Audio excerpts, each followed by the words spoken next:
The last time I saw my mother alive, she was clutching my hand and whispering words I couldn't quite catch. The hospice room smelled of antiseptic and dying flowers, a scent I'll never forget. I leaned closer, my ear nearly touching her cracked lips. "Promise me you'll take care of each other," she managed between labored breaths. "You and Alison. You're all that's left." My name is Yesenia, and I spent the last 3 years of my mother's life as her primary caregiver. While my older sister Alison chased corporate success in the city, I worked remotely as a legal journalist from our family home, scheduling doctor's appointments and managing Mom's medications between deadlines. "Where is your sister?" Mom asked for the 100th time that week. "She's coming, Mom. She promised she'd be here today." I squeezed her hand, hiding my doubt. Allison had made a lot of promises lately. The door creaked open, and there she stood, perfectly coiffed in her designer suit, not a hair out of place. "Sorry I'm late," Allison announced, her heels clicking against the linoleum floor. "Board meeting ran long." Mom's face lit up.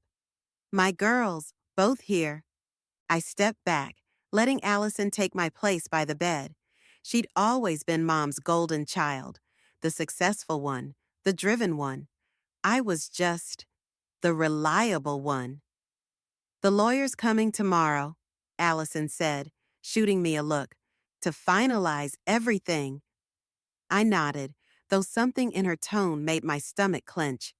"I'll be here." But I wasn't.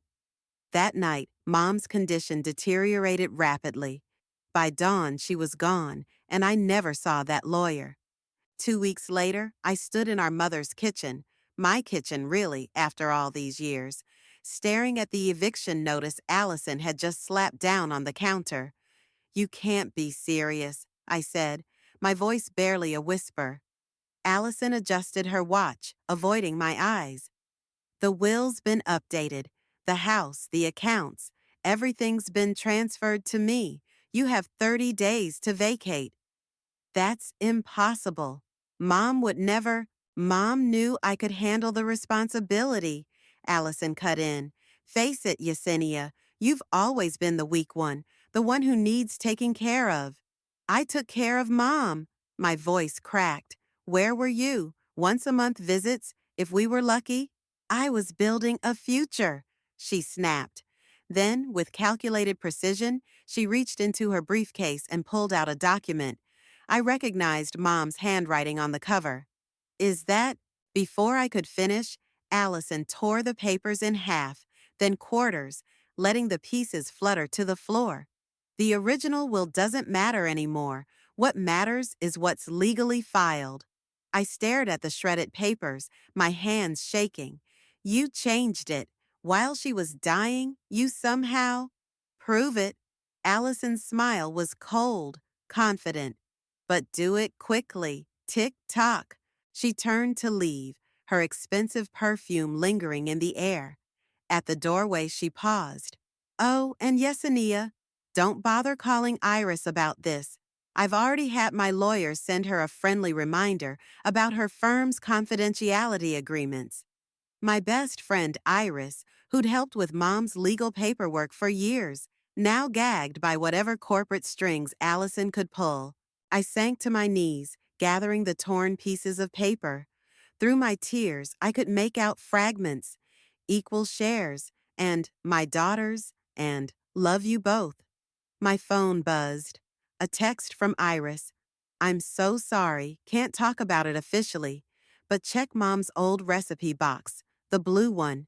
I wiped my eyes, a strange calm settling over me. Allison had always underestimated me, dismissed my career as just journalism. She forgot that I specialized in investigating financial fraud, that I had sources and skills she knew nothing about. Standing up, I walked to the cabinet where Mom kept her recipe boxes. Behind the ancient cookie recipes and handwritten casserole instructions, there might be answers. And if Allison thought she could simply tear up the truth and make it disappear, she was about to learn otherwise. The blue box was exactly where it had always been, covered in a thin layer of dust.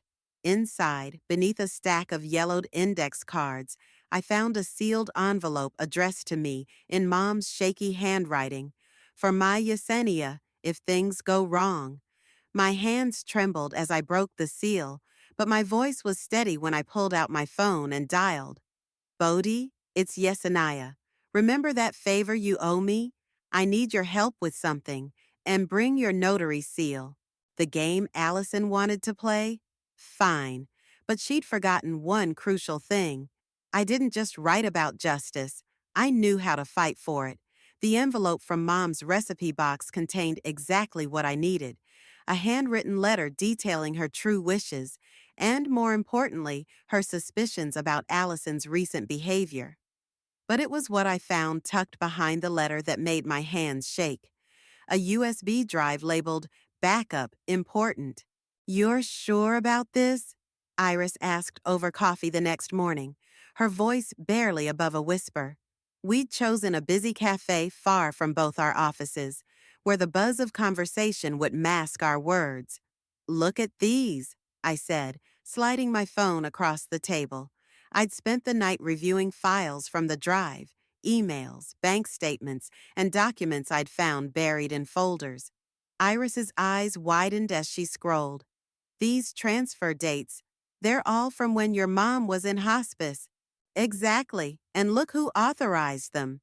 Leon Edwards, Iris read, Allison's business partner, the same Leon who conveniently became Mom's financial advisor 3 months before she died. I took a sip of my now cold coffee. The same Leon who's been helping Allison hide money in offshore accounts for years. A text lit up my phone. Meeting in 20? Brought the documents you asked for. Bodhi. He's early, I muttered, gathering my things. Want to come with? Iris shook her head. Can't risk it. Allison's lawyers are watching me like hawks. But Yesenia, she grabbed my arm. Be careful. This goes deeper than just the will. I found Bodhi waiting in his office, surrounded by stacks of legal papers. His tie was loose, and he looked like he hadn't slept. You were right, he said without preamble. The will filed with the court? It's dated 2 weeks before your mother's death, but the notary's stamp? He pushed a document toward me. Look at the registration number. I leaned in, squinting at the tiny numbers. What am I looking for? That series wasn't issued until after your mother passed.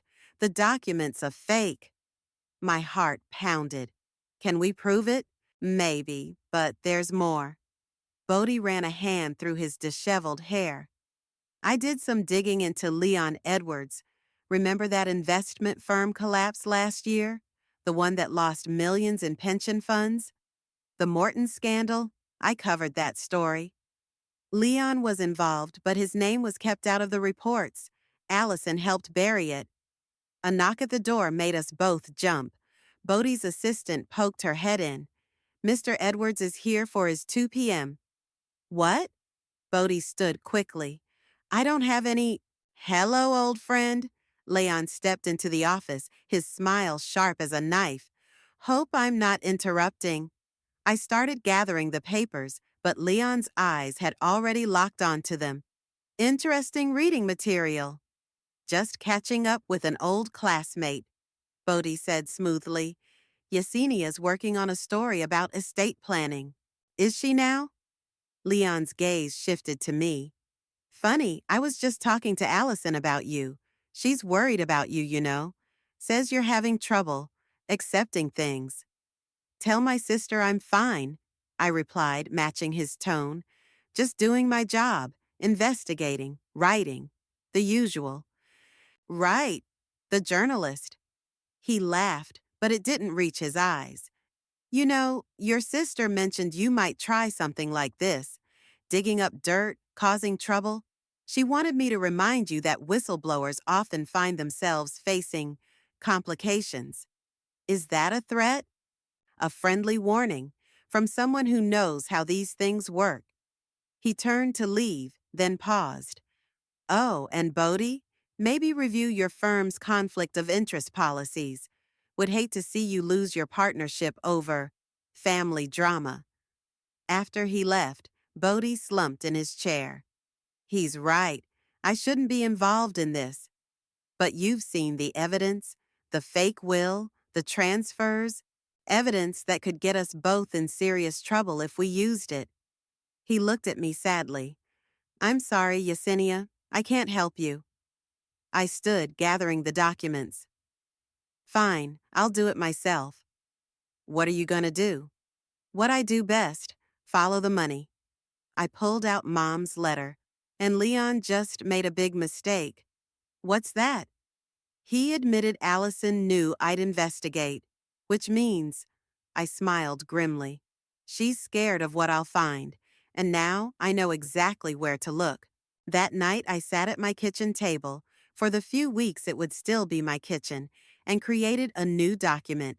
At the top I typed, "The Morton investment scandal, the story they didn't want you to read."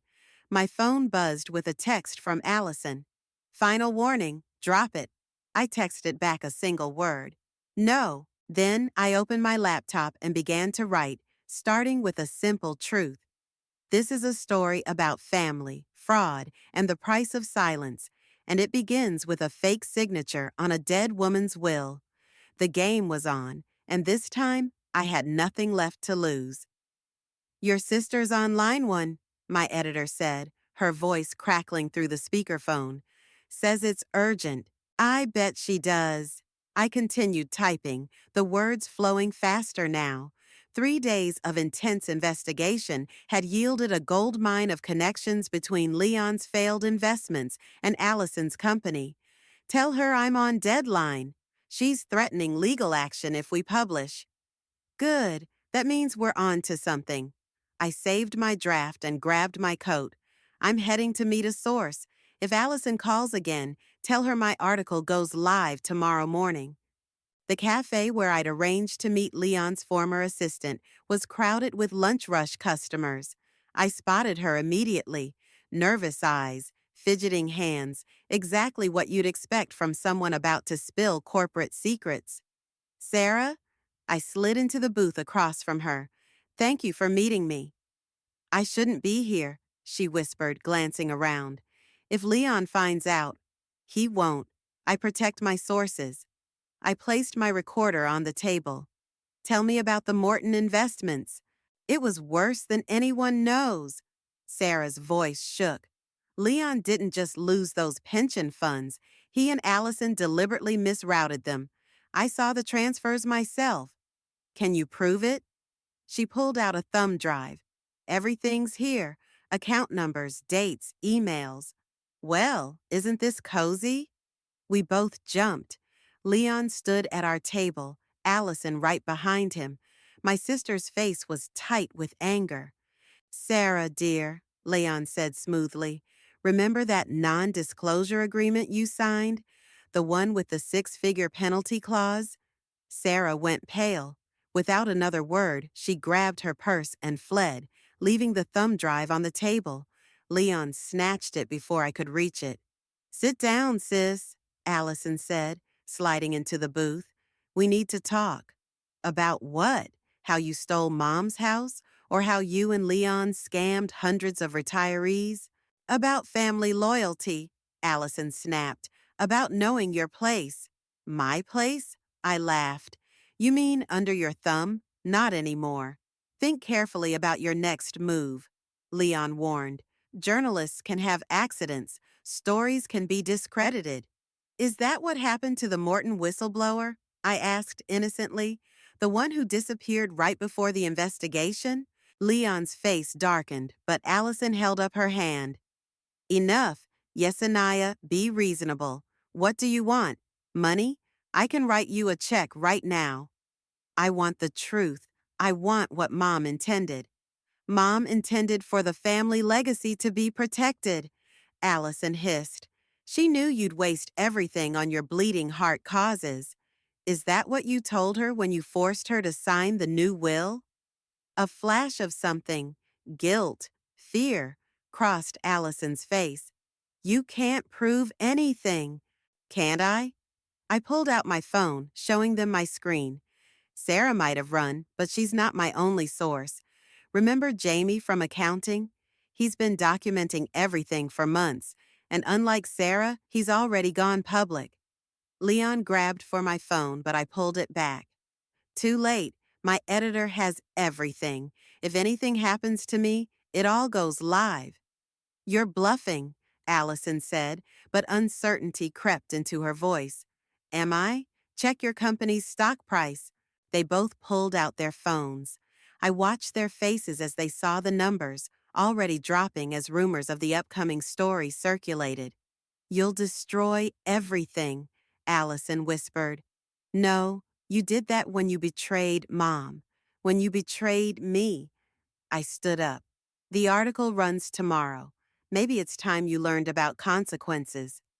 Wait, Leon called as I turned to leave. What if we negotiate? Too late for that. I paused, looking back at my sister.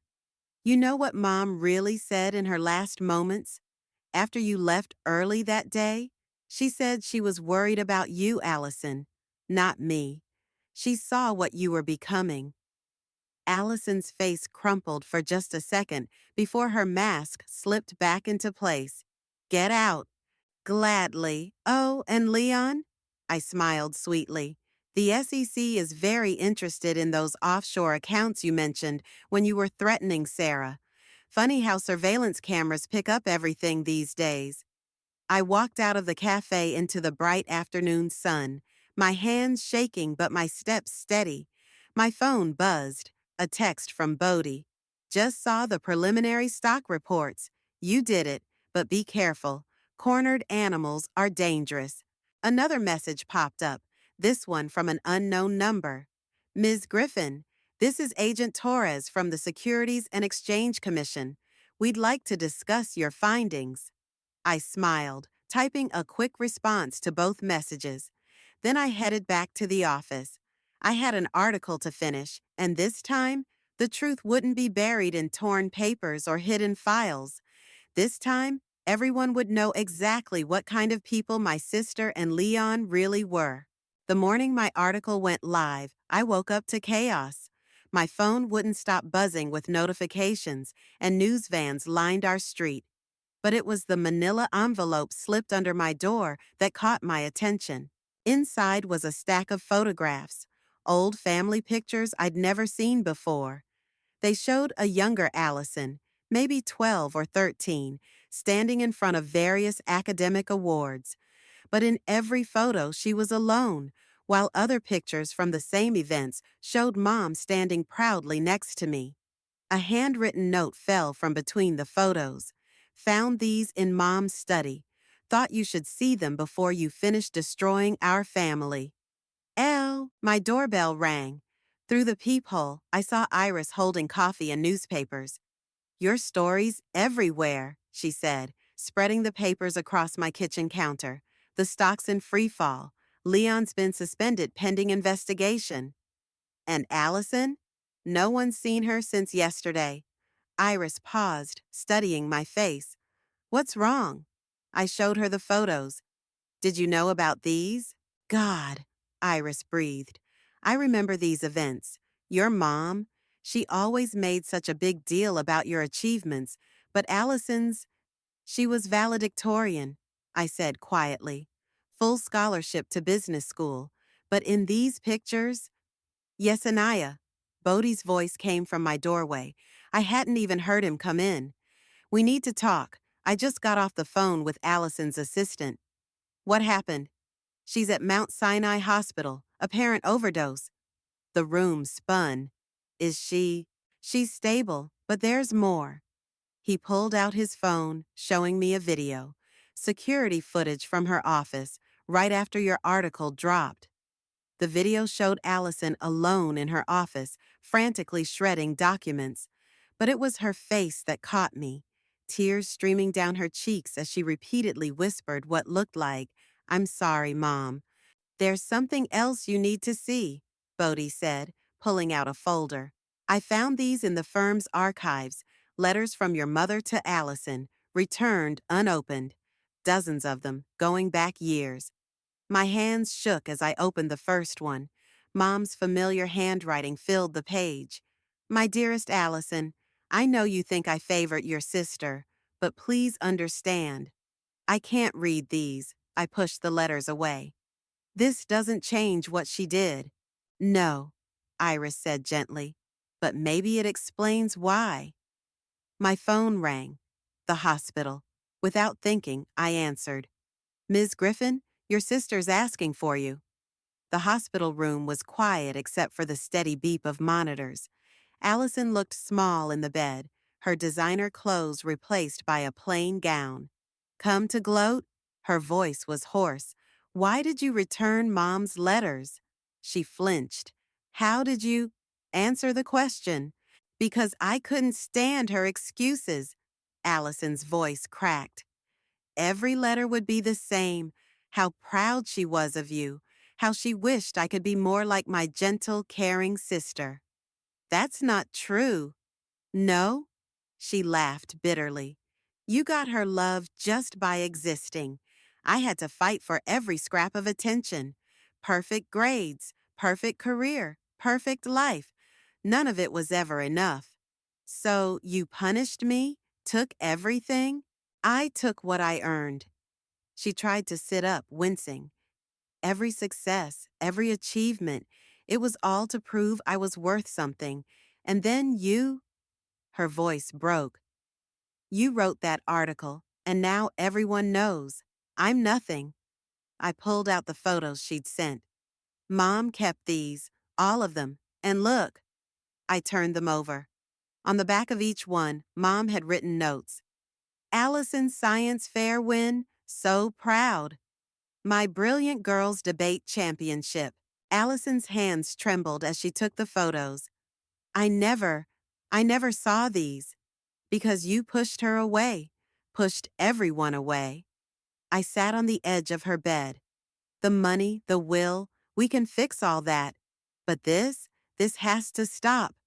It's too late, she whispered. The SEC, the investors. It's not too late to tell the truth, to make things right. She was quiet for a long moment, staring at the photos. Finally, she looked up, her eyes red. There's a safe in my office, behind the Rothko print. The combination is Mom's birthday. What's in it?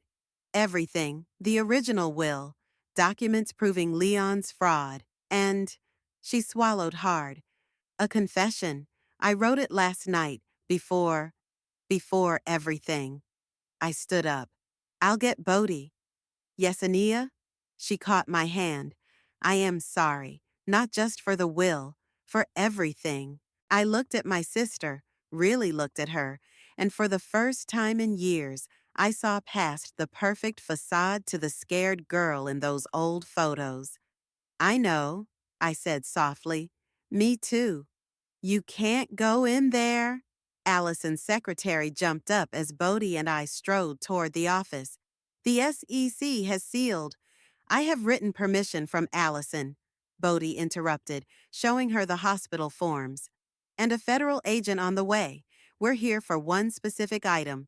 The Rothko print hung exactly where Allison said it would be. Behind it, the safe looked deceptively small for something containing so many secrets. Are you sure about the combination? Bodhi asked as I turned the dial.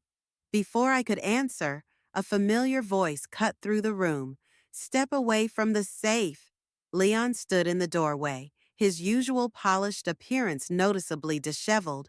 Where's Allison? Hospital, I said, continuing to work the combination. Thanks to you. Me?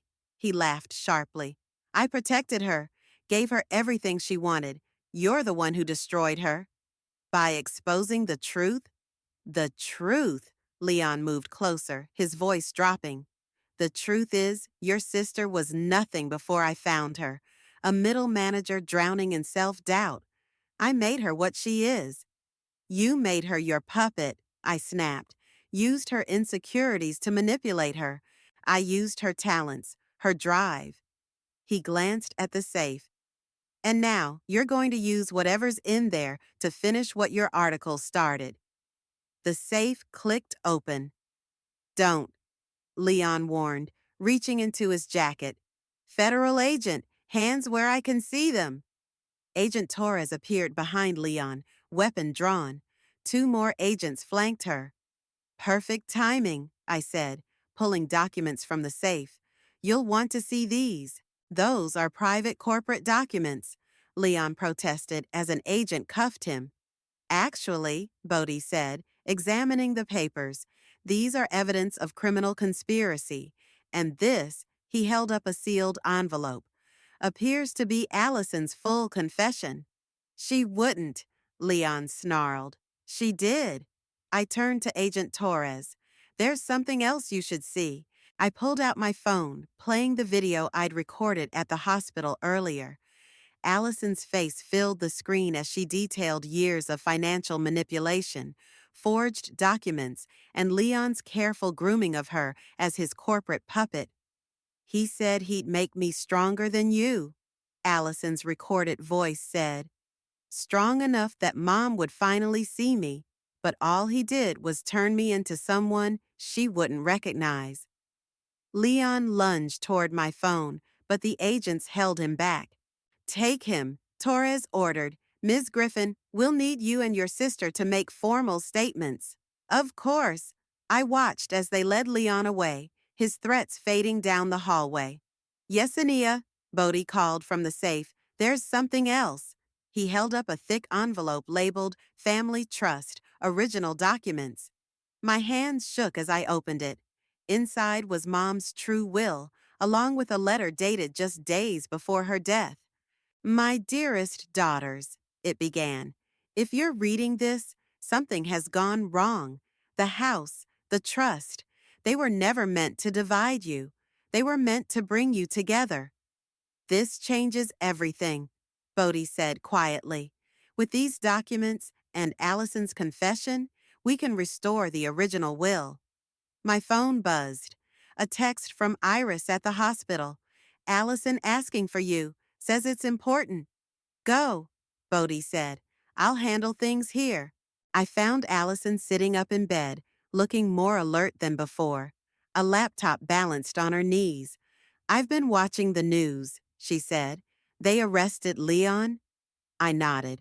We found everything. The will, the trust documents, your confession. Good. She took a deep breath. There's something else I need to do. She turned the laptop toward me. On the screen was a draft email to the company board and major shareholders. Effective immediately, I'm resigning as CEO, she read aloud, and recommending a complete audit of all company transactions under my leadership.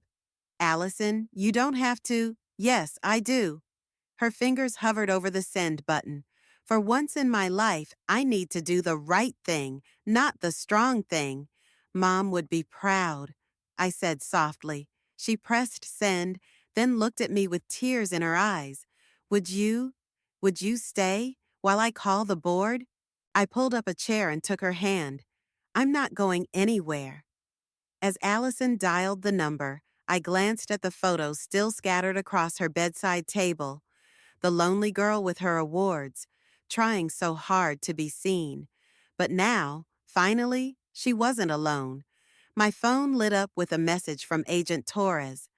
Need you both downtown tomorrow. 9 a.m. Going to need everything you have on the Morton case. The road ahead would be hard, full of legal battles and public scrutiny. But for the first time since Mom died, I felt like we might actually find our way back to being sisters again. The federal building's interview room felt smaller than it should have. Allison sat across from me, both of us waiting for Agent Torres to return. 3 hours of questioning had left us drained, but there was more to come. You didn't have to defend me in there, Allison said quietly, picking at her sleeve. About the will, I mean. I told the truth. Leon manipulated you. But I let him. She met my eyes. I wanted to believe him when he said I deserved more than you. Before I could respond, Agent Torres returned with a fresh stack of documents. Let's talk about the Morton investments. Actually, Allison straightened up. There's something I haven't mentioned yet. She pulled a small notebook from her bag. I kept a diary, dates, amounts, conversations with Leon, everything. Torres raised an eyebrow. When were you planning to share this? I wasn't, but Allison glanced at me. Someone reminded me what integrity looks like. A knock at the door interrupted us. Bodie entered, looking grave. We have a problem. Leon's made bail. How? I demanded. The evidence? His overseas connections, Torres explained. But he's under surveillance. He can't leave the country. That's not what I'm worried about, Bodie said. He's called an emergency board meeting. Tomorrow morning. Allison went pale. He's going to try to take back control of the company. Can he do that? I asked. With the right allies, yes. She turned to Torres. How much can I legally tell the board? Nothing that would compromise the investigation. Then how do I stop him? I pulled out my phone, scrolling through recent messages. Maybe you don't have to. Remember Sarah? Leon's former assistant? The one who ran from the cafe? She's been talking to my editor. She's willing to testify. I showed them the text thread. And she's not alone. 3 other employees have come forward. That's not enough, Allison said. The board needs proof, not promises. What about Mom's videos? The words left my mouth before I could stop them. Allison frowned. What videos? I hesitated. The ones she made during her last months. When you couldn't visit. Show me. Back at my apartment, I connected my laptop to the TV. The first video filled the screen. Mom in her hospice bed, looking tired but alert. Allison, my dear, she began. I know you're angry with me. I know you think I never saw your struggles, your achievements, but I did. I saw everything. Allison's hand found mine as we watched Mom describe her pride in both her daughters, her hopes for our reconciliation, and finally, her concerns about Leon's influence. He's changing you, Mom said in the final video. The daughter I raised would never have threatened to contest the will while I'm still alive, would never have suggested leaving her sister with nothing. Stop, Allison whispered. I can't. Yes, you can. I paused the video. The board needs to see who Leon really is, what he does to people. Using our mother's dying words? It feels wrong. More wrong than letting him destroy more lives? My phone buzzed. Iris calling. Turn on the news, she said without preamble. The financial channel was running breaking news. Multiple sources confirm federal investigation into Leon Edwards extends beyond Morton's scandal. International authorities involved. He's going to run, Allison said, as soon as he sees this. Right on cue, my phone lit up with a text from Torres. Surveillance team lost him. Stay alert. The board meeting's in 10 hours, Bodie said. Without Leon there to defend himself? We can end this, I finished. But Allison, you have to be the one to do it. She stared at Mom's frozen image on the screen, then squared her shoulders. Get me every video, every document we have. And Bodie, call the board secretary. Emergency meeting moves up to 8 a.m. We worked through the night, preparing presentations, organizing evidence. Around dawn, Allison disappeared into Mom's old study. I found her sitting at the desk, holding a framed photo. It was taken at my college graduation, she said. The only event Mom missed because of her first cancer scare. I was so angry I almost didn't go myself. I remember. You gave the valedictorian speech anyway. And all I talked about was personal strength, individual achievement. She set down the photo. I had it all wrong, didn't I? Real strength is what you did. Staying, caring, fighting for the truth. Real strength is admitting when you're wrong, I said, and trying to make it right. She checked her watch. It's time. Will you come with me to the board meeting? Are you sure? Mom wanted us to take care of each other. She managed a small smile. Maybe it's time we started.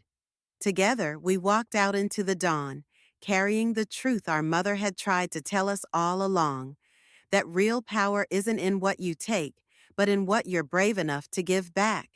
The boardroom fell silent as Mom's final video played on the massive screen. 12 board members sat transfixed, watching as she detailed her concerns about Leon's influence over Alison and the company. "Turn it off," a voice commanded from the doorway. "Now!"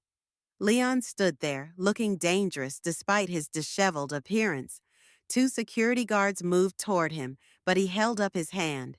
"Before you do anything stupid," he announced, "you should know I've got enough dirt on everyone in this room to burn this company to the ground." "No, Leon." Alison stood up. "You don't. Not anymore." She nodded to Bodhi, who distributed folders to each board member. "Everything's in there, every transaction, every manipulation, every threat, and my full confession." "You ungrateful little—" Leon lunged forward, but the security guards grabbed him. "Mr. Edwards," the board chairman spoke up, "I believe federal agents are waiting outside. But before they take you, I want you to watch something." The screen flickered to life again, showing security footage from Leon's office.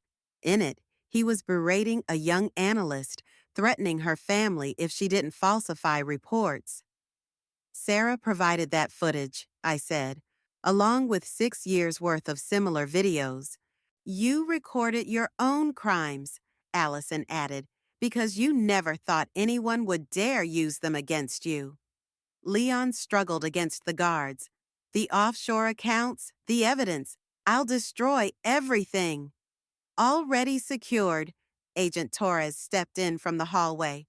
"Your servers were quite helpful once we had Ms. Griffin's authorization codes." "You can't do this to me," Leon shouted as they led him away.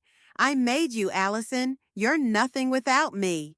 "No," Alison's voice was steady. "You didn't make me. You broke me. And now," she turned to the board, "now I'm putting myself back together." She took a deep breath and pressed play on Mom's final video message. "My daughters," Mom's voice filled the room. "If you're watching this, you finally found your way back to each other.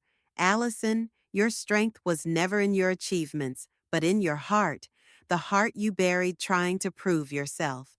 And Yesenia, your power wasn't just in your compassion, but in your unwavering pursuit of truth." Tears streamed down Alison's face as she addressed the board. "I'm resigning as CEO, but first, I need your help to make things right." For the next hour, Alison laid out her plan: full restitution to the Morton investors, a complete corporate restructuring, and a new foundation in Mom's name to help families affected by financial fraud. "The company will take a hit," she admitted, "but we'll survive, and we'll be better for it." The chairman cleared his throat. "All in favor?" Hands raised around the table. Unanimous. As the board filed out, Allison's former secretary rushed in. "Ms. Griffin, the police just called. They found something in Leon's car." She handed over a manila envelope. Inside were photos, dozens of them. Surveillance shots of me, of Alison, of Mom in her final months. "He was watching us," I whispered, "all along." "Not just watching," Bodhi said, examining the photos. "Building leverage. See the dates? He started this before your mother's first diagnosis. He planned everything." Alison sank into a chair. "Chose me because he knew I was vulnerable. Used my insecurities to control me." "But he didn't count on one thing," I said. "What's that?" "Us. Together." I took her hand. "Like Mom always wanted." Agent Torres reappeared. "We need your formal statements, both of you, and then—" She smiled slightly. "I believe you have a will to reinstate." As we walked out of the boardroom, reporters crowded the lobby. Cameras flashed. Questions overlapped. "Ms. Griffin, what about the investor lawsuits?" "Alison, Did you know about Leon's history? Will the company survive this scandal? Allison squeezed my hand, then stepped forward. My sister and I will be making a full statement this afternoon, but right now, we have something more important to do. What's that? Someone shouted. We're going home, she said simply, to the house where our mother raised us, to finally honor her last wishes. Outside, the morning sun was bright. Iris waited by her car, ready to drive us to the lawyer's office. But first, Allison pulled me aside. Thank you, she whispered, for not giving up on me, even when I deserved it. That's what sisters do, I replied. Or at least, that's what we're supposed to do. My phone buzzed. A message from Bodie. Leon's talking. Everything's coming out. You did it. No, I thought, watching Allison slide into the car. We did it. And somewhere, Mom was smiling. Ready? Allison called. Ready, I answered, joining her. It was time to go home, really home, at last. The moving boxes still cluttered Mom's living room, our living room now, as Allison and I sorted through decades of memories. Outside, autumn leaves scattered across the lawn where reporters had camped out just weeks ago. Look what I found, Allison called from the study. She held up a dusty photo album I'd never seen before. More pictures? Better. She opened it to reveal newspaper clippings. Mom kept everything. Your first published article, my business school graduation, even that terrible school play where you forgot all your lines. I was 6. I grabbed the album, laughing. Wait, what's this? Tucked between the pages was a sealed envelope with both our names. The paper was yellowed, the ink faded. Should we open it? Allison asked. Before I could answer, the doorbell rang. Iris and Bodie stood on the porch carrying takeout bags. Thought you could use a break, Iris said. Plus, we have news. We gathered around the kitchen table, the same table where this whole story began. Bodie pulled out his laptop. Leon's plea deal just came through, he announced. He's giving up everything. Names, dates, offshore accounts, all of it. The restitution programs already helped 38 families, Iris added. The Morton investors are getting their money back. Allison squeezed my hand under the table. What about the company? Stock's stabilizing, Bodie said. Your transparency plan worked. The new board's implementing all your recommended changes. Speaking of changes, I pulled out Mom's envelope. We found this. Together, we opened it. A single sheet of paper fell out, covered in Mom's handwriting. My dearest girls, if you're reading this, then something I feared has come between you. Maybe it was money, maybe pride, maybe the walls you both built around your hearts.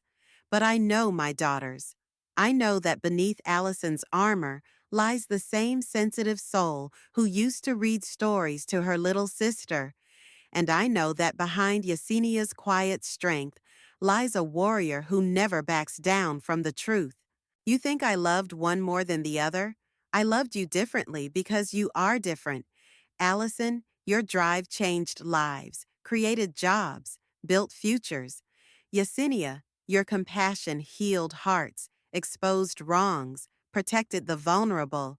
Apart, you're both extraordinary. Together, you're unstoppable. The house, the money, they're just things. The real inheritance I leave you is each other. Don't waste it. All my love, Mom. Silence filled the kitchen. Even Iris wiped away tears. She knew, Allison whispered. She knew everything that would happen. Not everything, I said. She couldn't have known we'd find our way back. The doorbell rang again. This time, it was Agent Torres. Sorry to interrupt, she said, but I thought you'd want to know. We found the original witness to Mom's will. The real one, not Leon's fake. She's willing to testify. We don't need her to. Allison stood up. The will's already been restored. That's not why I'm here. Torres smiled. She has stories about your mother, things she said in her final days. I thought you might want to hear them. As Torres talked, sharing Mom's last conversations, I watched Alison. The hard edges that Leon had cultivated were gone, replaced by something softer, more real. The foundation launches next week, she said suddenly. Mom's foundation. Will you help me run it? Me? You know what fraud does to families. Your articles, your investigations. We could help so many people. Partners? I asked. Sisters, she corrected. My phone buzzed. A news alert. Leon Edwards pleads guilty. Full story of corporate fraud revealed. Should we make a statement? Alison asked. No, I closed my phone. Let someone else tell that story. We have more important things to do. Like what? I picked up Mom's letter. Like living up to this, being unstoppable. Iris raised her glass. To Anne Hayes, who knew exactly what she was doing. To Mom, Allison and I said together. Later that night, as everyone else left, Allison and I stood in Mom's garden. The roses she loved so much were still blooming, defying the autumn chill. We should plant more, Allison said. Maybe some of those yellow ones she always wanted. I'd like that. She turned to me. I'm scared sometimes that I'll forget who I am again, become what Leon made me. You won't, I said firmly, because this time you're not alone. Inside, Mom's letter lay on the kitchen table, her final words glowing in the evening light. But we didn't need to read it again. We'd finally learned what she'd known all along, that the strongest walls aren't the ones we build to keep others out, but the bridges we build to let them in. And in the end, that was her real legacy. Not the house, not the money, but the truth that had brought her daughters home at last.